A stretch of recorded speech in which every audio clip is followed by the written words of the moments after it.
What does this debacle say about the Niners organization? We alluded to it a little bit earlier. I mean, we know they have a playbook on offense and a playbook on defense that most organizations would love, and those coaches do go a long way to raising the floor of this organization. But there's so much more that goes into football.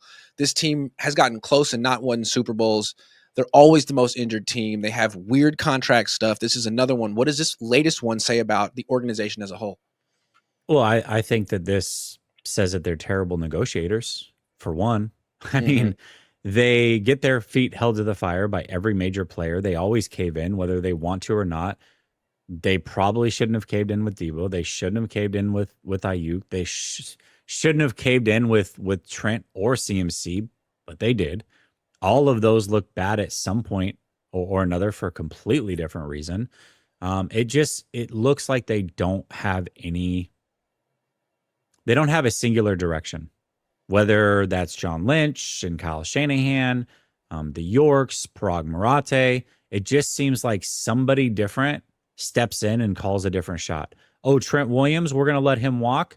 Nope, I'll just call Kyle Shanahan. He'll get me a new deal. Oh, CMC, you're hurt? Well, Kyle's in my wedding. He'll get a new deal. Oh, Brandon Aiyuk, you're going to get traded. Just kidding. I'll just tell Kyle that I want to stay here and I'm good to go. So it seems like there's no clear Feels like those days are direction. over, though. It feels like those It days does. are It over now. does. It does feel, yeah. But leading up to this, and then like they just don't have a backbone of negotiation, like at all. No backbone when it comes to negotiation. And it's landed them in hot water so many times. So many times they've lost the art of the negotiation. They just have. Yeah, I mean, I think that the Niners get so much credit for change, like turning their organization around, and people say that Jed's improved and grown, but it seems to me like it's still the same organization that ran Harbaugh out of town, the same organization that thought Jim Tom Sula would be just as good or better, same organization that thought Chip Kelly could be a head coach. I mean, I have a lot of problems with Kyle Shanahan, and I don't think he's going to win a Super Bowl, but he's objectively better at his job Oh, than yes. Jed is at his or Parag is at his. I mean, I could see Kyle being like, what do these guys do? And they think they're good. Like, just get out of my way and say yes when I need things. If those days are over and they're going to be imposing their expertise on Kyle, I could see him getting alienated and resigning the way that Jim Harbaugh kind of did. I mean, they're never going to have the courage to fire Kyle Shanahan. Let's be real clear about that. But you start taking power away from him. You fire Lynch. You bring in another general manager. You start telling him who he can and can't pay. He could be out because if he quits and resigns, dude, there's going to be so many teams that want him. Teams with legit quarterbacks, not quarterbacks that he made look good. I'm not naming any names, and I'm sure it'll be a Buffalo. big. I'm sure it'll be a big shot to his ego. Like the Niners didn't want me, but every other team. Oh, now I get to go coach Josh Allen. Do you understand how quickly he'd be coaching the Buffalo Bills? If So and I'm like, fast. So do you understand how fast. fast that would So happen? fast. The only reason Sean McDermott has a job is because Jed York Kyle hasn't fired Shanahan Kyle is also Shanahan got a yet. job. Yeah, Yeah. it's so true. Yeah. It is so true. Kyle Shanahan with Josh Allen would be absurd. Absolutely absurd.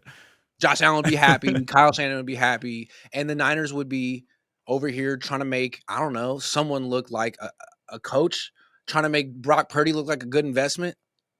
Anyway. So look, the Niners organization, they've gotten a lot of like image rehabilitation the last 9 years, and that's mostly Kyle. It's mostly It's true. Kyle. And the stuff that falls outside of Kyle's purview, is that a word? Is where we see the same stuff, dude. And yes, we blame Kyle for the injuries, but we got to acknowledge that it was an issue before Kyle. It's going to be an issue after Kyle. And it's because there's something a little rinky dink about the post DeBartolo Niners. There just is. I don't give a damn. Look at their stadium, man. It's rinky It's dink. trash. It's trash. There is just something about it. If you look at their organization as a house and you really look at the stuff they used to build it, it's like kind of cheap. Like, why'd you cheap out on this stuff? But they do.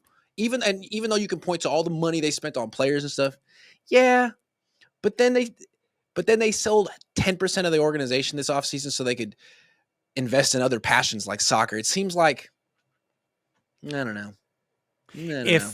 If if all of what you're saying is true though, right? So Jed's not a great owner.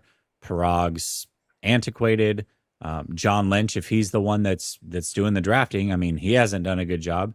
How good is Kyle Shanahan really? That makes Kyle Shanahan look really, really freaking good. He's Really, really propping up the good organization the way that Harbaugh did. But I think that by himself. but like he can't win a Super Bowl by himself.